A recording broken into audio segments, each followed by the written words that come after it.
Hello everyone and welcome to Flawless, a music podcast, in case you are in the wrong place.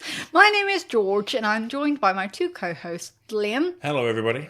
And Grant. Hello music fans. Music fans, love it. Hi. Each episode, one of the hosts or a guest nominates an album they think is flawless, and we talk about why they love it and what they love about it, and at the end, we decide if we agree unanimously if it's flawless. Good point. We have a Facebook group called Flawless Friends and Family, which will be in our show notes. We also have a Patreon that you can back us from as little as $1 a month. And no matter how much you back us for, we will eventually get to our special bonus episodes. And you can find us at patreon.com/flawlessamp, standing for a music podcast.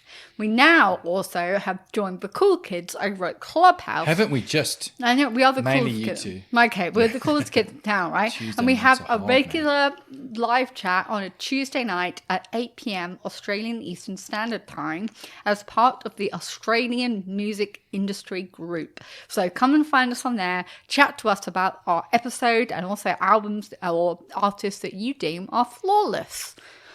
How was that, Liam? What a great intro. Most of the chats so far are like 30 seconds on the album that we covered in the episode, and then it's like, okay, everyone tell us your flawless albums, and then people telling us stuff that we've never heard of before. I know, so I've got awesome. a list of a whole bunch of things that I both should and should not listen to. Yeah. There has been some very controversial things that have been come up, but that's fine. But today, it's not just the three of my co-hosts as standard. We have a freaking guest. Yes, we Would do. thou introduce thyself, oh guest? I shall.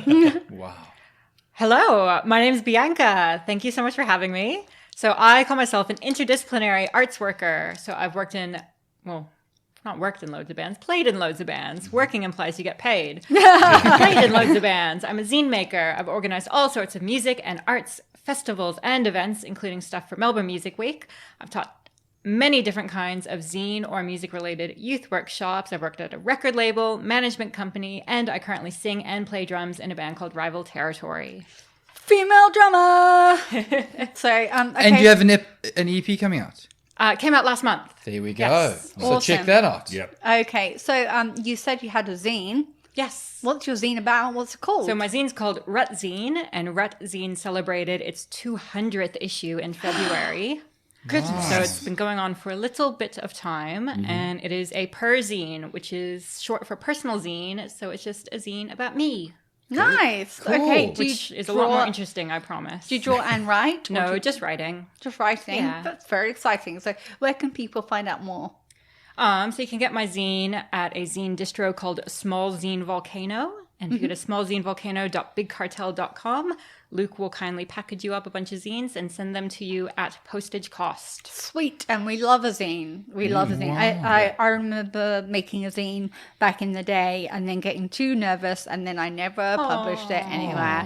I never even took it to any of like my punk DIY gigs or anything. I was like, I don't want people to understand me. So so I had a mixture of like poetry, recipes and all sorts of stuff in it. And it was just like, but I never did. So that would have been a per zine. I would read your zine. You'd read my zine?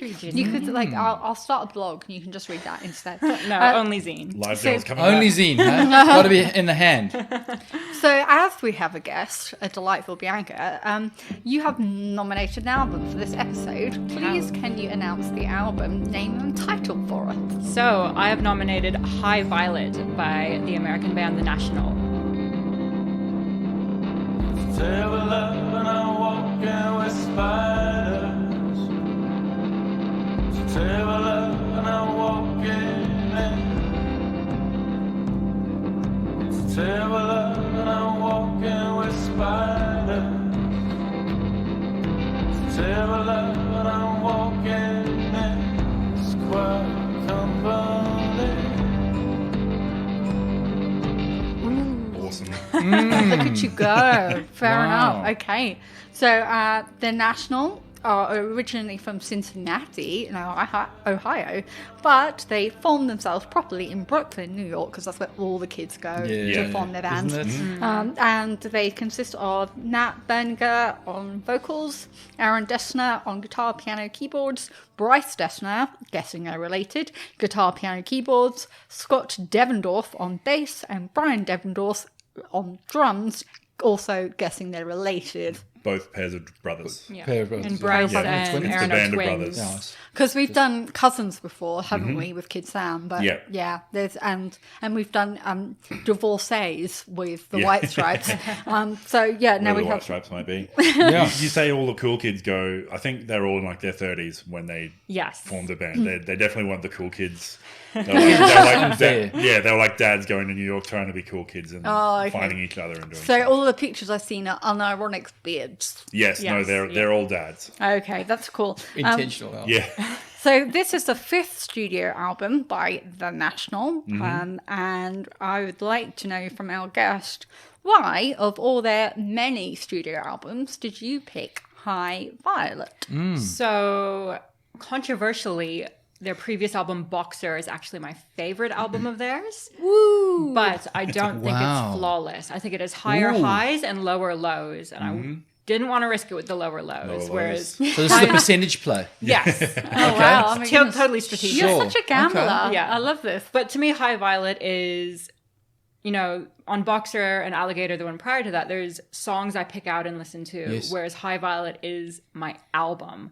I sit down and I listen to this whole album. I don't pick and choose songs. I don't start it without finishing End it. to It's end. End to end. Done. Nice. So that's why you picked this particular album. So when did you get into The National?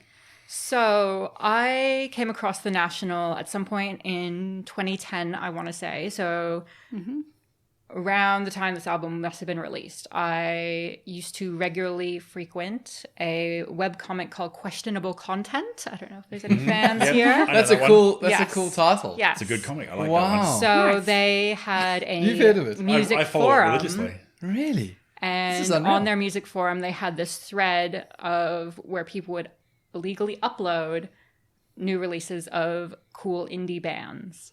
And I would religiously download every single one of those bands. And that's how I got into bands like Broken Social Scene and Decade Fire and Spoon and just that whole, Stop it! I'm taking Yeah. you home. we are home. We are keeping it. I'm keeping you. I'm keeping you. So that's how I came across The National, and it was when they released High Violet. So it was at some point in 2010. I can't quite remember when, but The year's good enough. The year's good that's, enough, That's yeah. impressive still in and of itself. Okay. And I've learned so much about you two already. What? Questionable content. yeah. And The Cool. National are an interesting band for me because on paper, they're not a band that I should like. They're 5 middle-aged white men who play like overly produced cinematic rock music. Mopey rock. Yeah. And I'm- Somber. Mopey These boy are rock. not happy people. They call it huh? sad bastard music. And Yeah. I'm like, you know what? It is sad bastard It music. is sad Well, thank you for bastard saying it music. because I don't think I'm the first guy to go. You have the Geez, cute American accent, but I'm like sad bastard, and you're like sad bastard. bastard. So Sad it's bastard. interesting that it's a band that has really stuck with me because, there's not a woman in the band. So it's just like, oh, There's what a are you guys backing doing vocalist. there? There's a female backing vocalist in the band. I think it's Matt's wife tends to do the backing vocals. Yeah, she writes some of the songs and stuff with him Yeah. as well. Marla Hanson. I've got But- vocals on here. Yeah, on the Wikipedia entry, there was a list of like 30 people who'd done all 20 this stuff. fucking 6. Yeah, who like 26 Who people were involved in supported this it, including Sufjan Stevens, Yes. for Christ's sake. And Bon Iver. and Bon Iver. And Bon Iver. There we go. So yeah, so the 3 that I wrote down. So it came out on 4AD, and Sufjan Stevens.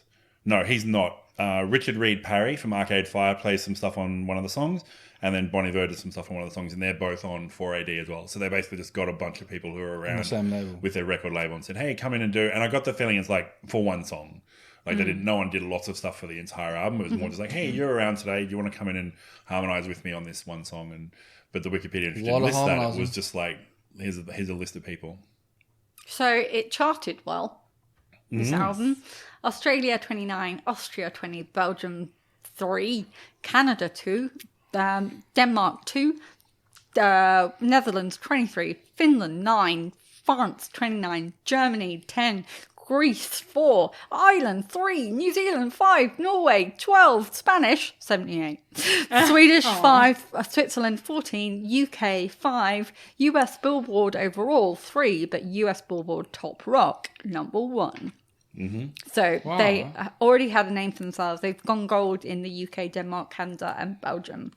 So on this that album. album, okay. Yeah, for this album. And So then Blood Buzz Ohio was in the hottest 100 on Triple J at number 31, and Anyone's Ghost was at 93, Oh, wow. which was... I knew Blood Buzz Ohio was in there. I was surprised to find out that Anyone's Ghost was in there. But yeah. Yeah, that is a bit They, surprising. yeah, There you go. they did stuff. It was big, a big year for them. So they've done a lot of stuff. 2010, Grant, the National. Just skip. We just told you all the charts there, and you must have heard them. You weren't No, keeping track of the Belgian I charts. didn't, yeah, I was like, oh, the Flemish, they really liked it, didn't they? They Number were 2, one. I think it was. That's like one European place I did not mention. So the Flemish. Yeah, well, too bad. No, never heard of them. Never heard of the National. I wouldn't have. No, You've not tripped over the National. had never tripped over the national. But again, this is even at 2010. Yeah, but since then. No. Okay. Well, I think the National are an interesting band. They can do something like sell out the Sydney Opera House, but I could see why. most people I speak to don't know them. No. Sure. And I think that's so interesting. Yeah. And I suppose like in that, so 2010 was a real topsy-turvy year for me, if we can go back 11 short years, whereby I was still with my childhood sweetheart and married, and she'd started an affair and hadn't told me about it, and I had mourned This that. would have been the perfect album. Yeah. Would have, on reflection, sure. This is like such a breakup album as well. So yeah, well, exactly. I mean, and I'll go. Well, interestingly, when I was listening to this earlier, the next song on the like the mix on Apple Music or whatever was "Fake Plastic Trees" on Radiohead, and I was like, well, this is like the Bends. This has got a lot of the Bends on it, but even more dour. So I missed certainly 2010 as a year, and had never heard of them. I've heard. I'd heard the name, but I couldn't give you a song at all. So that was me. So I haven't seen them, and hadn't heard a song. Done. So Liam, Yes. you've heard of the National, I There we go. presume. Yes. You probably own something by them, or you've at least heard stuff by them. I own every The National album. I've seen them multiple times. I own most of their stuff on vinyl, and they're one of my favorite bands. Do you even have a record player? Yeah. No, It's okay. boxed up somewhere. I said, do you use it? No, at the moment, we're between houses, so it's boxed up somewhere. Oh, We sure. want to get a nice new one when we move to the new place. But yeah, we've got. Are you gonna have a sound room in your new place? Like, are you gonna have like a No, music not room? really. No, we'll try and maybe stand up the whole house, like put speakers all the way through it, so you can Okay. play it from any room and Okay. stuff like that. Okay, sure. That's adorable. Yeah. So, And envious. so how did you first hear of the National? So I'd heard of them from the album before this one. So it was was one of that those Boxer? things. Boxer, yep. So yeah, that had a lot of critical response as well. Everyone really loved that album.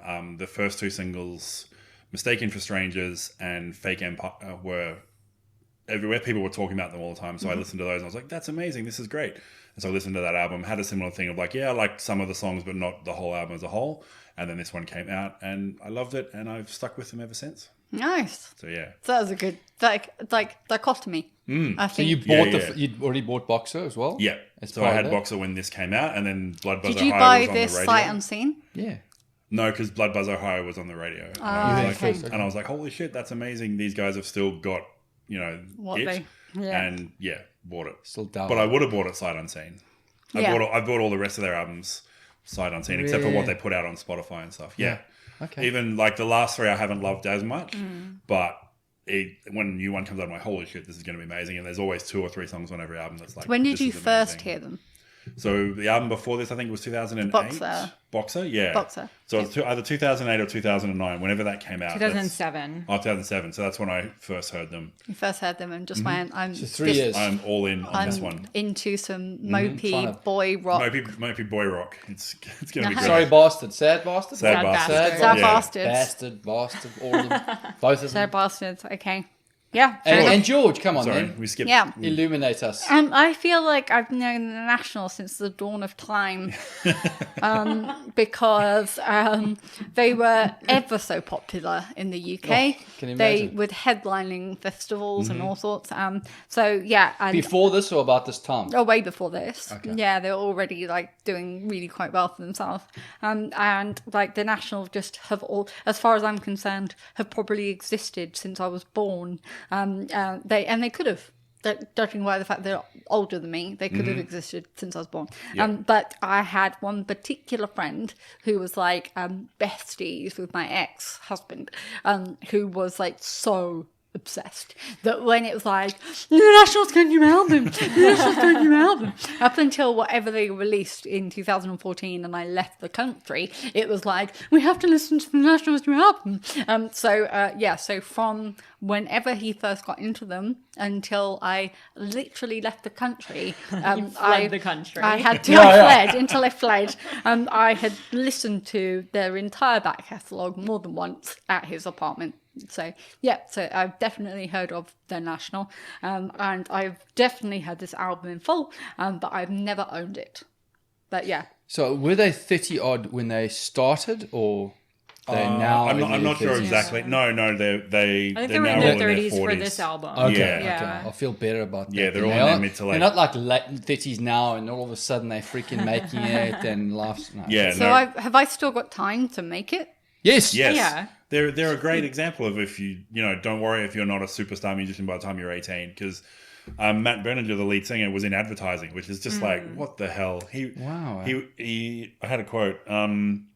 He told the Telegraph, I was doing well in advertising, but once I entertained the thought that maybe I wouldn't ever have to go and sit in conference rooms with MasterCard to discuss web ads again, I couldn't shake it. And so, That's a cool description. yeah, but just like, What a nice graphic. that guy, what was he doing in advertising? I cannot picture him in advertising. Like, he'd just be sitting down the end of the corridor, like moping, sitting at his computer, doesn't want to talk to anyone. I don't want to advertise your shit. I'm yeah, sad. yeah. Why the fuck would I have anything to do with your stupid corporate nonsense? I'm going to write songs that are about my young daughter that make everybody sad. It was very weird experience for me to find out, which I only found out today when I was doing my notes, that he was in advertising before. I didn't know I hadn't thought about what he was in before, but They didn't make it till- advertising would have been at the bottom of the list. Well, I was going to say, if they didn't make it till their 30s, we're in our 30s. So, like, we've had a life up until now. So, yeah, like, if I released an album and suddenly became famous, people would be like, oh, what were you doing? And I was like, oh, I was a corporate management consultant, by the way. And I was working for myself and I was having such a good time. But yes, fair enough. So we have a mixed bag of people that have or have not listened to The National before. Mixed as being very kind. You've got one guy who knew nothing and two virtual People who super knew fans. everything, who knew everything. I know, but I never owned the stuff. Like, I'm just saying.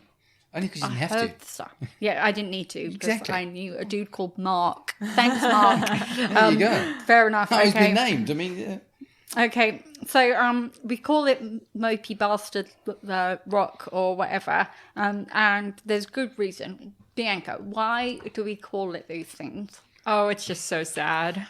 Oh, gosh.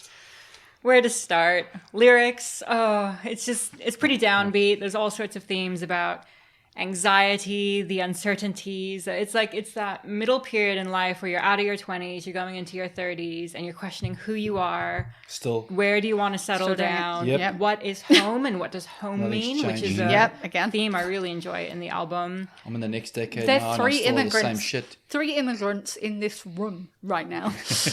So yeah, fair enough. So we're questioning where we belong. Yes. Yeah. Okay. Yes. So and so he captured that for you. And I think he so, turned it to a in- degree. I don't think it's not until quite recently, having moved around to so many different cities now, that those themes in this album resonated with me. For me, this was a breakup album. So it came out when I was in my early 20s or something, like 2021. And I had just broken up with my first long-term boyfriend. It was December, and then the Brisbane floods happened. I was living in Brisbane at the time in January. And I spent that 2011, January whole 2011. time lying in bed, drinking wine and being sad and listening to this album. Good choice. Wow. Yeah. And it was in bed, bedridden, huh? And then you And made drinking wine in bed. Drinking wine in bed. Is that cool? I don't know if I've ever really done that. Past the time. Yeah. No, well, I mean, like, You've not done I that. don't think so. I've had a shower beer shower, like regular beer shower. And even then I'm like, yeah, I don't really know. Like, I don't want to shower. It mixes two things that I like, but not at the same time. So I'm intrigued. Drinking that But you- I was just so sad White that I wine? couldn't bring myself to sit upwards, you know? Drinking wine in bed is Yeah, like and it was white wine. Well, white, Yeah, okay, yeah. white. So, Wow. Sauv Blanc or... I can't remember. It's Doesn't probably matter. a very cheap Chardonnay.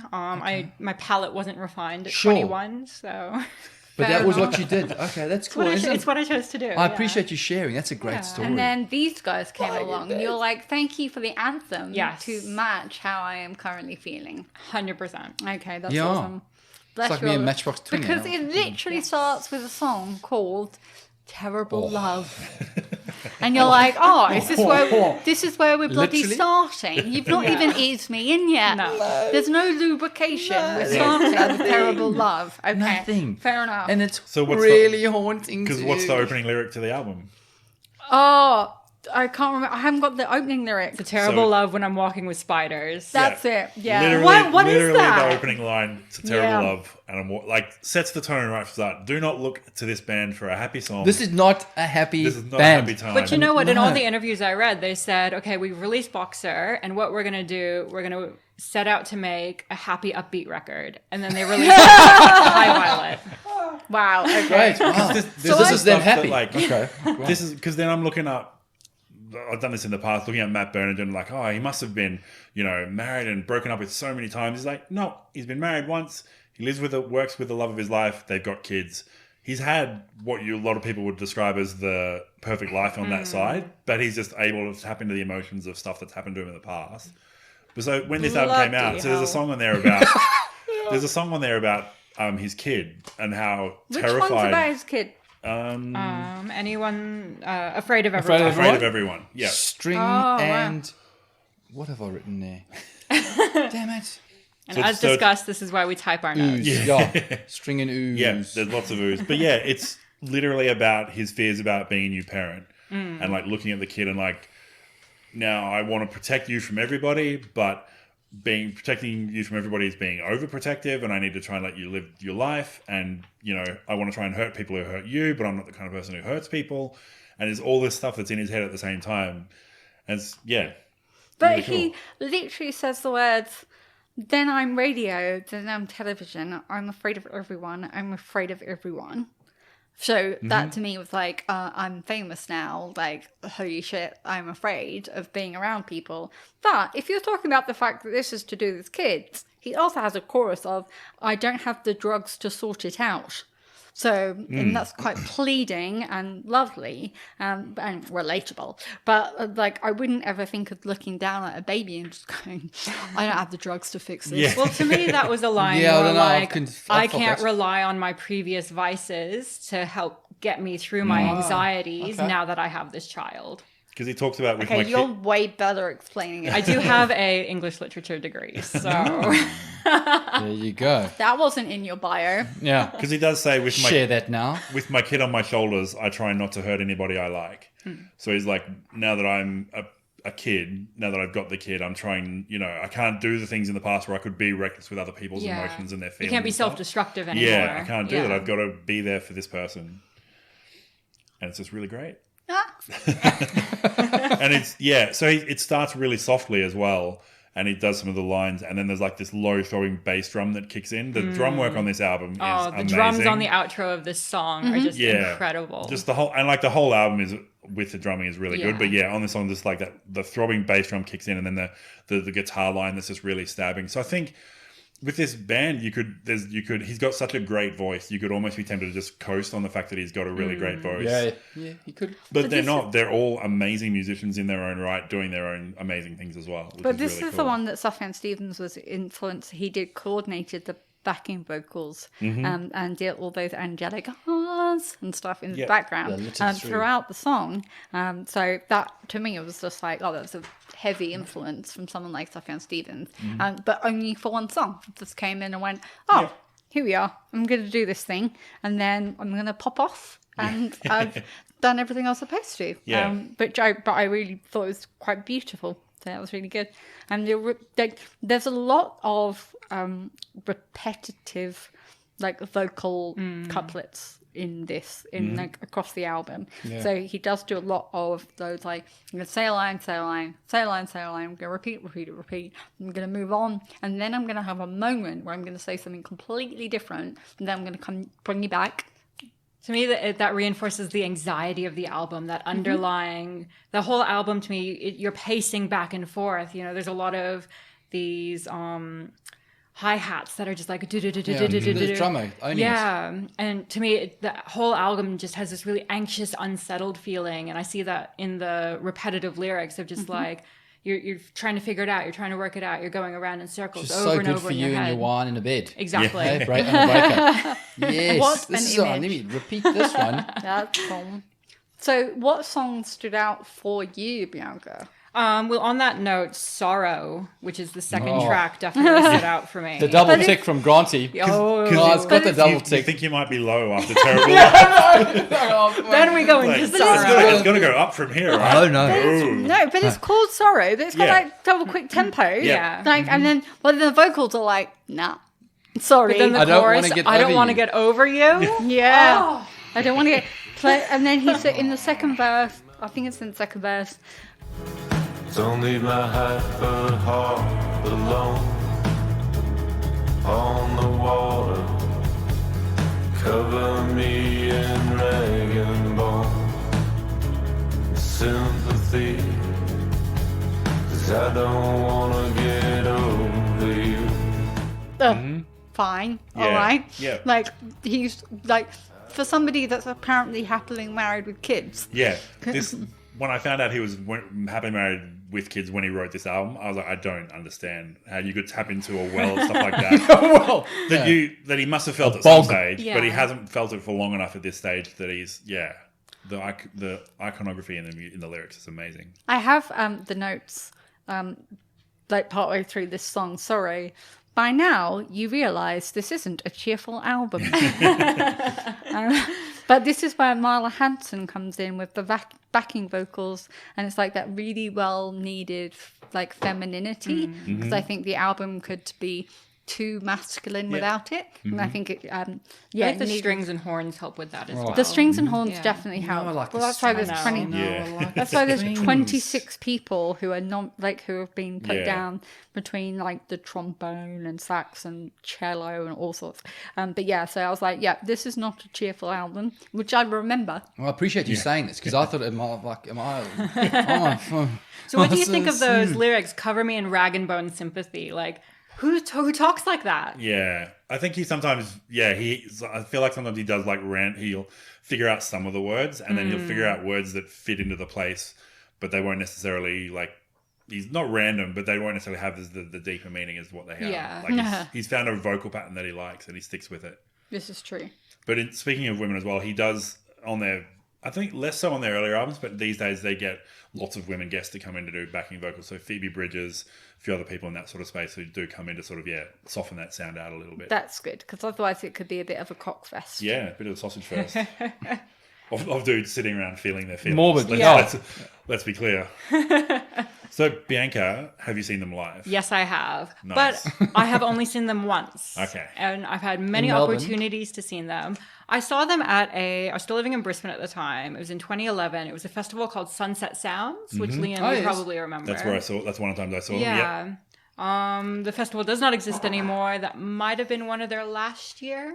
Yeah, I can't think quite so. remember. Yeah, they only Was lasted that for at 2 the or 3 RNA years, I think. Showgrounds? Wasn't it? No, down at Botanical Botanic Gardens. Gardens in Oh, River okay. Stage. Yeah. Yeah. It was the week before the floods, so it was pissing So you were full down on morning rain. still. You were in. Your timing was perfect with this. Yes, but I had sort of started seeing somebody new, but it was a beginning of a very Fresh. tumultuous relationship. Oh, so you went out of one into another. Yes, Oh, bad choice. We've all been there. Yes. well, it can happen. So it was pouring down rain, and just did. seeing this band in my like hyper emotional state, Sure. playing these songs, and all I remember is they closed with "Terrible Love," and as soon as they come with that, it takes an ocean not to break. Yeah. The that was skies exactly what I opened was and there it for, poured yeah. and Yeah. poured Yeah. and poured. Oh, the poetry of the world. And you know, Yeah. Matt ran out into the audience, and it was just such a rock and roll moment. That's awesome. Like, yeah, And you were that's- weeping, no doubt. I don't think I was weeping, but I was pretty close to weeping. Sure. I think, and that's got a really nice fuzzy outro of that song. Yeah. Like, and and the live version of it is just epic incredible. of it. So much energy into Yeah. Because it. it's got to build. Oh, yeah. It's really cool. But it's like I'm a massive fan of like fuzzy effects, and like my favorite guitar pedal is the Big Muff. Oh yes. Yeah. So yes, exactly. Or I also have the Big Muff Pie, which I use for my bass. But yeah, so that's around. So Liam, Yes. you've seen them multiple times. I think 5 or maybe 6 times, yeah. That's so I was at that many same times. show. Seen them. I think they played Harvest Festival, which was a similar festival in Peckham Oh, Gardens maybe in the I saw summer. them there as well. I can't quite. One of I always those two get was the Harvest one. and Sunset sounds Yeah, confused. they're all the sort of same Yeah. thing. Seen them play River Stage a couple of times as a headliner, and then one year they came out to headline one of the Days of Blues Fest. So I went down and saw just because they were playing. Day trip. Yeah, just did a day trip down just for that one day because I knew they were headlining, and they're Wow, eh? amazing and awesome. So has it always been at festivals? No, so the No, River he toured. Stage. Oh, They were River Stage. headliners. That's a couple. them playing. Oh, yeah. okay, So lovely. he is like the ultimate introvert. He does not like being on stage. He grasps the microphone really close, closes his eyes. Everything he sings straight into the mic really, really close. He doesn't want to look at Closes people. his eyes. Yeah. He used to get really drunk before shows Yeah. as well to deal with the anxiety of being in front of people. Sometimes at the end of a song, if there's a big musical part at the end of it, he will literally run off stage until the Or, start like, of turn the his back. Yeah, until the start of the next song, and he'll come back out again. So you're like this guy who just feels this thing within him, and he doesn't like being looked at and people doing stuff. Wow. Except a couple of times a set where he just like, fuck it, I'm here for a rock and roll moment, and he will I'm just going wade out. out into the crowd. So he has like a really long guitar mic, microphone cord, Yeah. and he will just wade out into the crowd and sing a song from out in the crowd because they love him so much. And he's like, well, so he's like this. Do you reckon guy it's his who doesn't- battle? Like it's like Yeah, he says, "I'm going to do it like once each show." Like that's Yeah, me. once or Yeah. twice he'll get really, he'll just be like, I've got to I go. don't like being up here, but fuck it, let's have a rock Yeah. moment. I'll go out there and wade out into it. It's really Wow, good. eh? And then watching all of them do their thing, especially the drum work, is just like that's where you realize just how great the drummer is. It's just seeing him do it live. Nice. But yeah, they've always put on an awesome show. So Liam, songs Yes. for you then? Go on. Well, Jump in. We will jump right to the second last song for what might be one of my all-time favorite songs. England. Oh, is that for me? Yeah, just Yeah, for I you, just George. thought of George. Just for you, George. Yeah. I nominated it as one of my all-time Is favorites. that because just for you want to George. put an ocean and river between everybody else, between everything, yourself and home? Yes, exactly. Okay. So just that piano at the start, I just I drift off into the song. Just those first 3 notes, I'm just like, nah, I'm all in. This is going to be great. So like there's the piano, then the gentle guitar licks, and then there's the orchestral sweep starts coming in, and then so it's about the end of a relationship, and it's about they're at home waiting for you, and you know that if you're going to go home, you'll probably have a fight, and it'll be the end. So fuck it, I'm just going to stay out and party with people who are just out here partying, and I'm going to. It's that self-destructive behavior stuff before that we talked about. But yeah, so he talks about Famous things will never come through England. England gets the ones you never need. I'm in a Los Angeles cathedral. Mine is singing ahead, sing for me.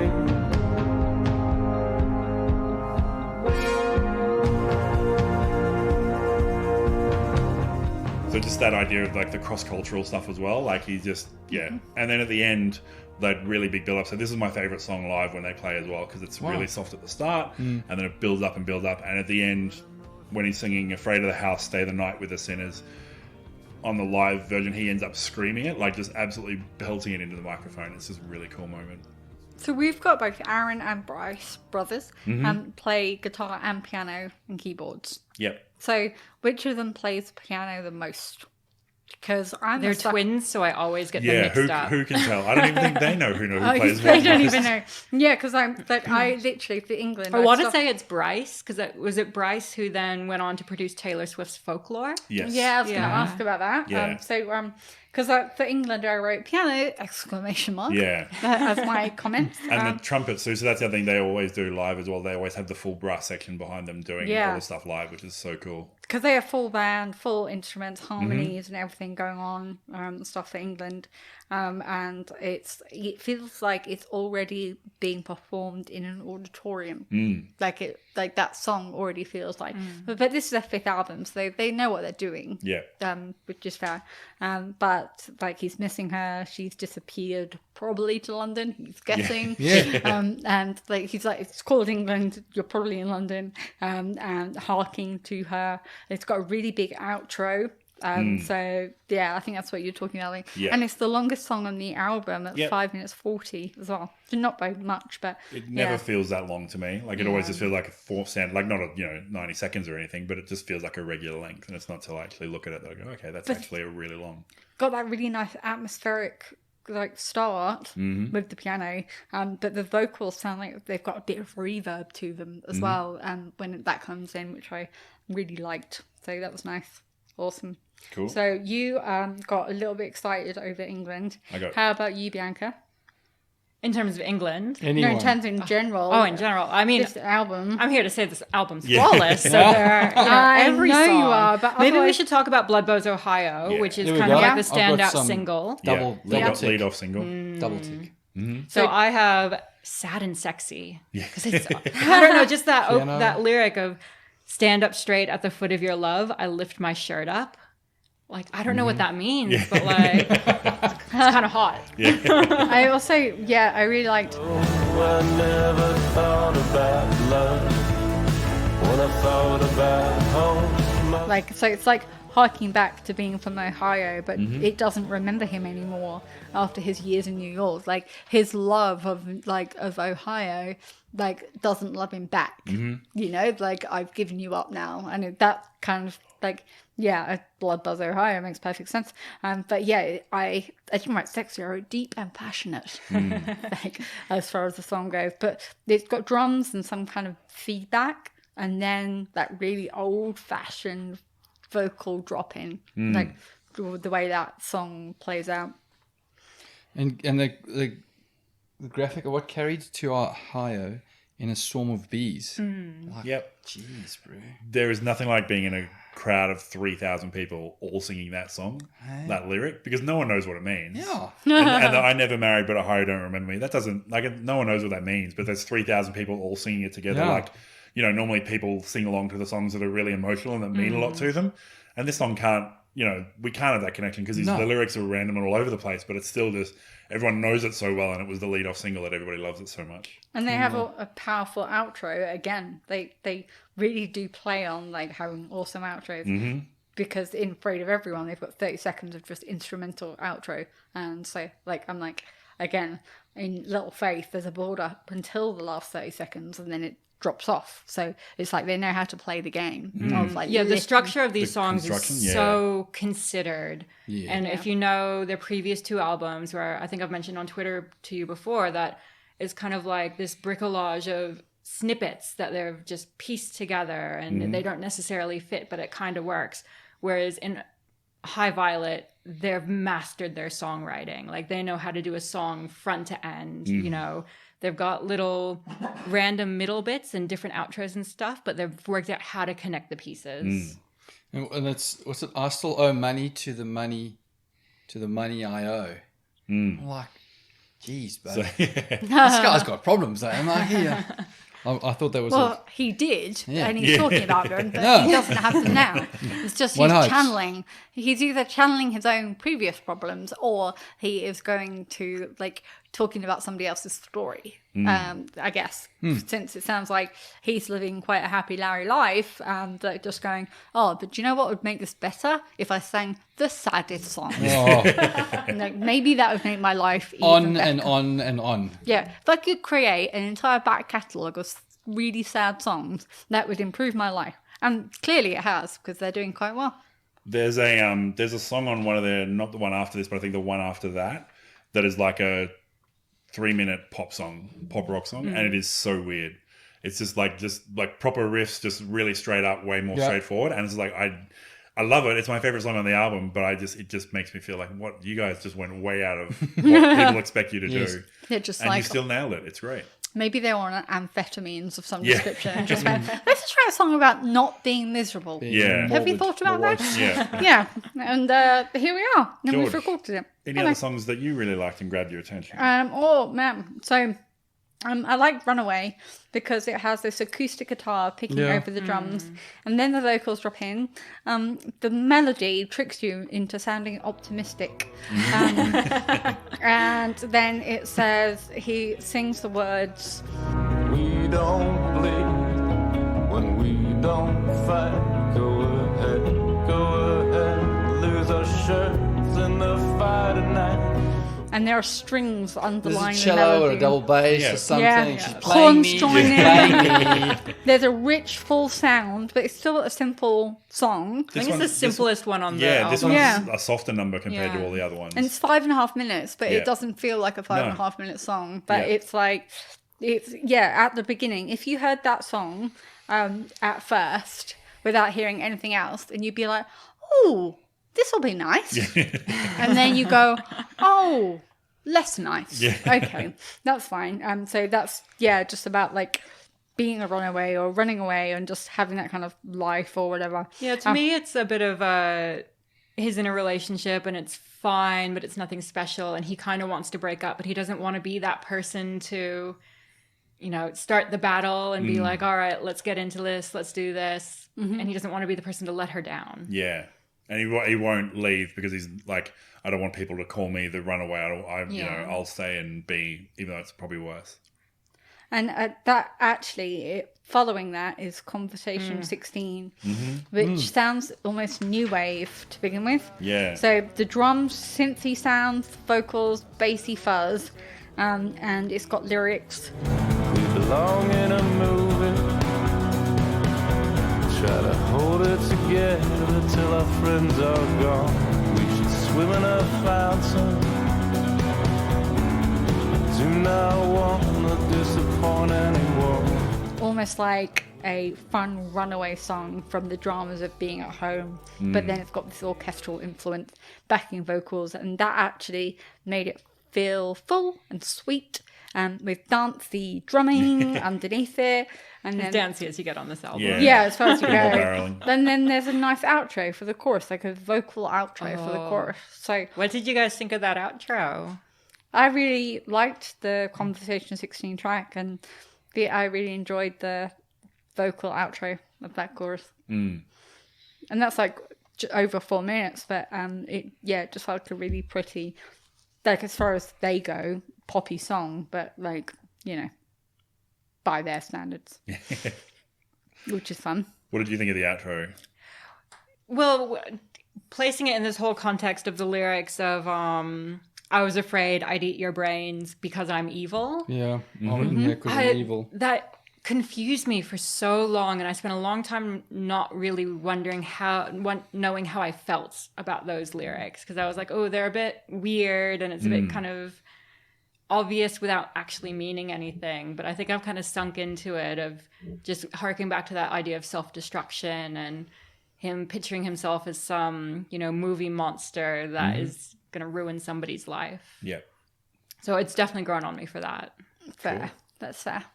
Grant, did you have anything you wanted to touch on? I think we've spoken about Afraid of Everyone already. And I really, that one got my double ticks with the strings and the U's. And yeah, I wrote down a lot of lyrics across, I suppose, all of them. But so yeah, I think that's me. I'm all right. So how Thank you. about this outro? The last song. Yeah, Vanderlal, I'll Crybaby explain Geeks. everything to the geeks. Yeah. Yeah. Eh? So good. So good. Yeah, there we go. All the very best of us string ourselves up for love. That's amazing. Yeah. I love that one. I love that lyric. All the very best of us string ourselves up for love.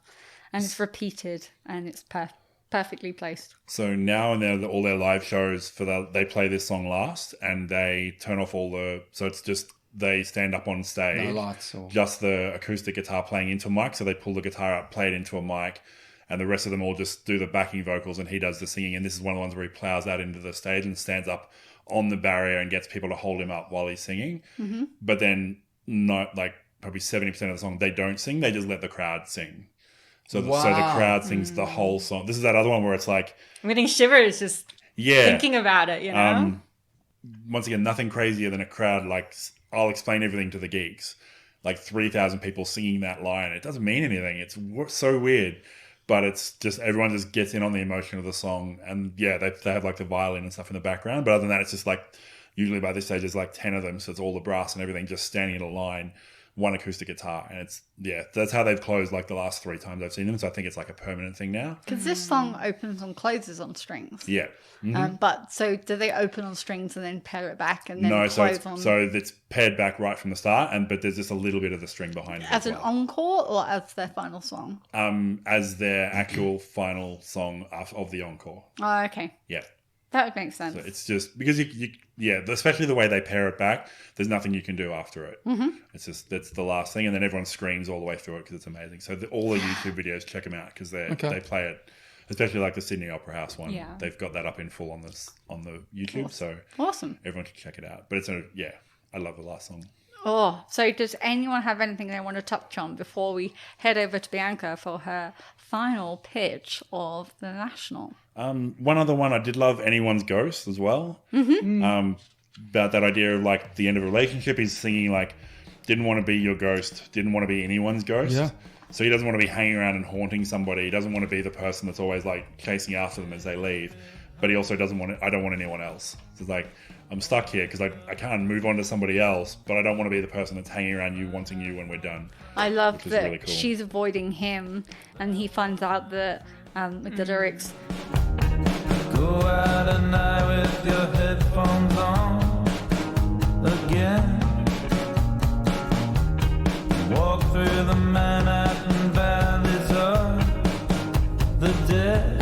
And it was like, rather than spend time with him, she would rather just fuck off on her own outside. Yeah. And it's like, but like, I don't want to be with anyone else, but I want to be with you, but you don't want to be with me. But I shouldn't be with you. And it was like, again, like a really complex situation. But if he's been happily married for a long time, she's... so complex. These are complex individuals. Yeah. Yeah, because like they've not been in Manhattan for the whole time. So like...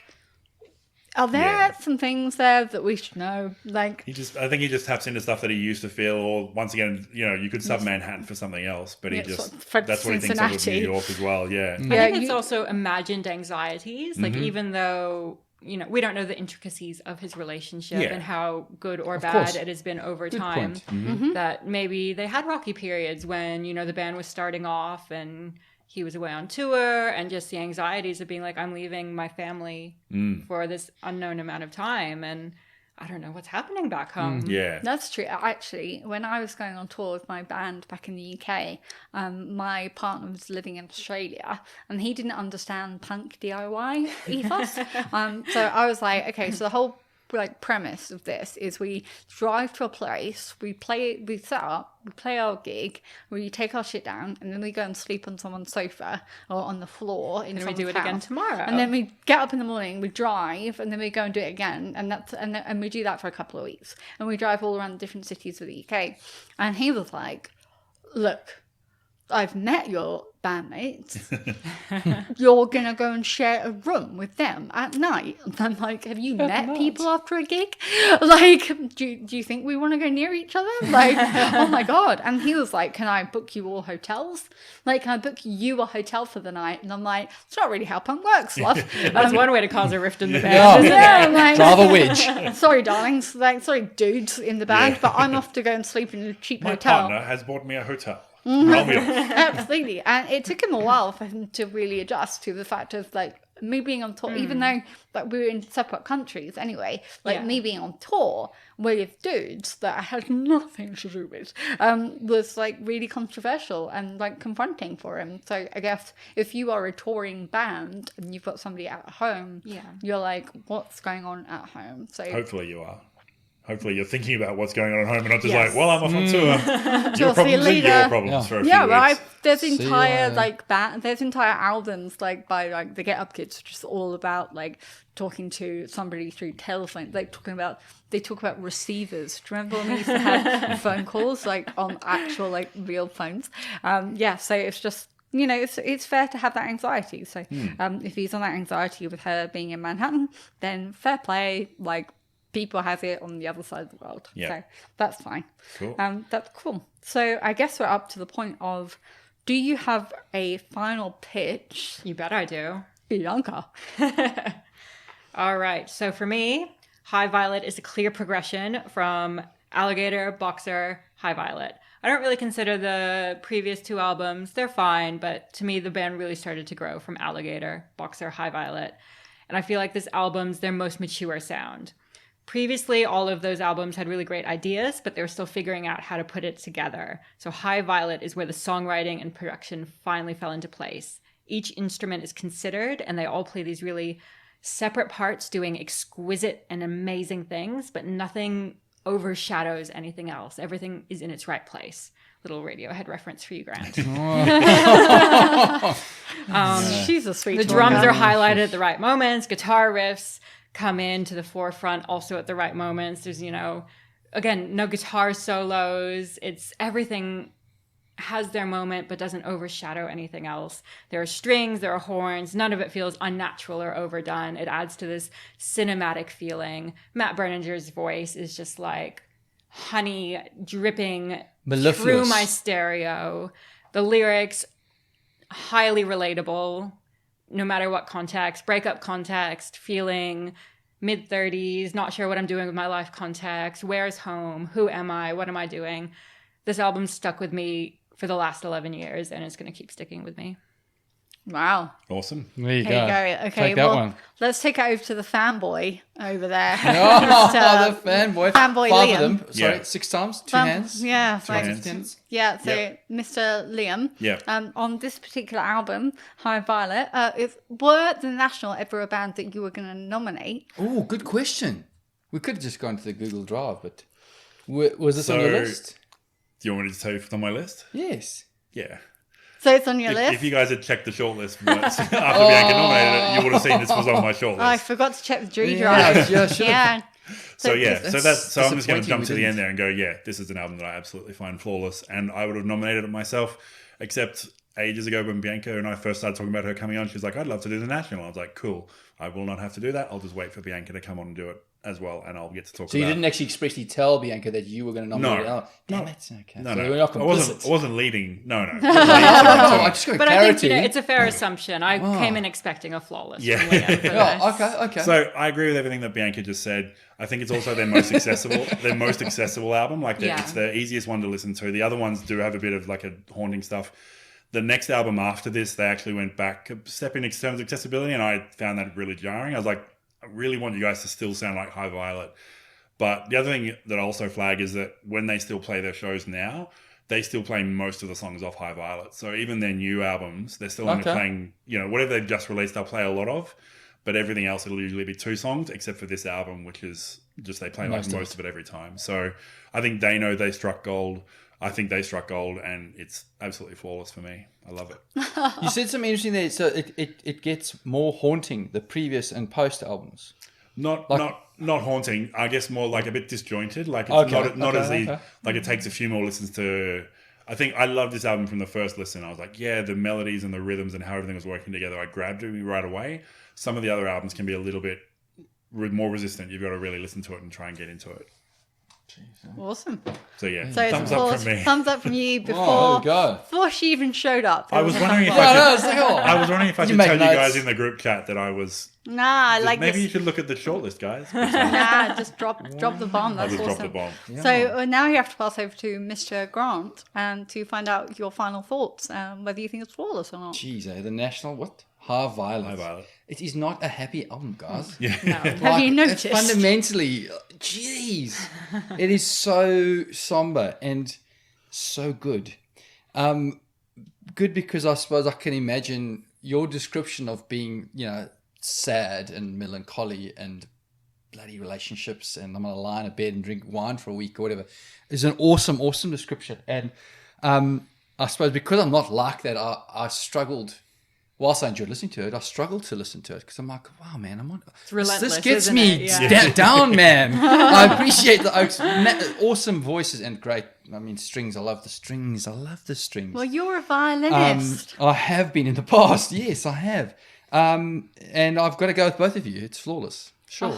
Take it. Look at Absolutely. you go. I don't like it. I'm not happy about it. Okay. And I wouldn't, and that's fine. But it really is a really, really good album. And thank you for bringing it. You can totally see why you would have while you listen to it, and I've got double ticks, sprinkled through there. It's just dour though. Around Oaks. If you like grind, it can be a flawless album that you never listen to again. Yeah, that's completely and that's fine. fine. Exactly. It's really like I left home and I was like, shit. I'm walking out there both flawless in my mind. So thank you very much for bringing it. It's good, but wow, not my cup of tea, huh? Not every day. Like if I have something bad, if I have some bad events, sure, I'm going to put that on. I can play it cover to cover. Yeah. So thank you for bringing it, Bianca. George. Hello. Final thoughts and a thumbs up or a thumbs down. No pressure though. Oh, okay. Could she be swayed if she was one way or another? Could I be swayed? Yeah, this is true. So I came into this with, Bianca, why? Yeah. Like, Why? Why the National? I was like, why pick such a miserable band when you seem like such a cheerful... They are. Then she's such a cheerful person. And I was like, why would you bring such something, as you say, dour, like... Isn't it? Band when I am in quite a good place in my life. Yeah. Like I'm like I have profound mental health problems, and yet I'm fucking cheerful compared to this guy. Yeah. I can at least see rainbows in the distance, and everything's going to be fine and full of sunshine. But I was like, no, fine. And I also had the fact that it was tainted by my ex-husband's best mate, who was obsessed with the National and made me listen to everything they ever fucking did until I left the country. So I came into it with the mindset of I am not going to enjoy this. And so the first time I listened to it, I was just like, give it over. I get it. You're a miserable bastard. And can you move on now? Yeah. And then I actually listened to it properly, and I was like, okay, well, I really like the guitars. Fine. And then Begrudgingly. I listened to it again, and I was just like, well, the drums are great. Fine. And then I listened to it again, and I was just like, well, the bass is really well placed in this song. Yeah, we didn't even talk about the bass. Yeah. Absolutely beautiful. So and I love bass, and so Scott, you are a fantastic bassist. And then I was like, okay, this isn't about me and my attachment to my previous life. Significant attachment. It's about whether I think it's a flawless record or not. So, will I consciously listen to it ever again? No, I will not. But can I find fault in this album from start to finish for the product that it is, which is a relatively cheerful musical sound with the most melancholy, miserable fucking lyrics and singing over the top? I'm just like, actually, what they've set out to do is exactly correct. And so, from my perspective, yes, it's a flawless album. No way. But wow. don't expect me to listen to it again unless my partner leaves me. It's all right. There you go. We'll listen to it enough for both of you. Absolutely, that's fine. Like, I am too cheerful, so if me and my fiance break up, then you know where you're going. I'm going to lie in bed drinking wine, Mm-hmm. and this is the life I'm going to lead. Yeah. I'm going to be that girl. I'm going to drink wine in bed listening to this album, just going, life does indeed suck. Yeah. Thank you, middle-aged man, for singing it for and me. I'm going to Ohio and a swarm of bees. I don't even know what it means, but I'm going to sing it. Absolutely. So Bianca's done a thing which many people do not do, and that is she has managed to bring Made my day. Wow. a flawless. I hope it's made your fucking mother, young lady. I've never done it. You've made them very sad, so... Yeah, Grant still hasn't done this moment. So, It's only been 3.5 years, so... Right? So, Swan in and drop it. Bianca swanned in with an album that I have begrudgingly said is a flawless album, mainly because I'm scared Liam will hurt me after this. But we have come to the end of our episode, and I want to thank everyone for listening in to Flawless. We have all of the social medias, Facebook, Twitter, and Instagram. We are at Flawless AMP on all of them. So come join the conversation, share or like our post, just even tell a friend, because every little bit helps to find more music lovers like you. As we mentioned, we have a Patreon, which is in the show notes. And thank you again for listening. Without you, we wouldn't do it, right? And we will see you again next time.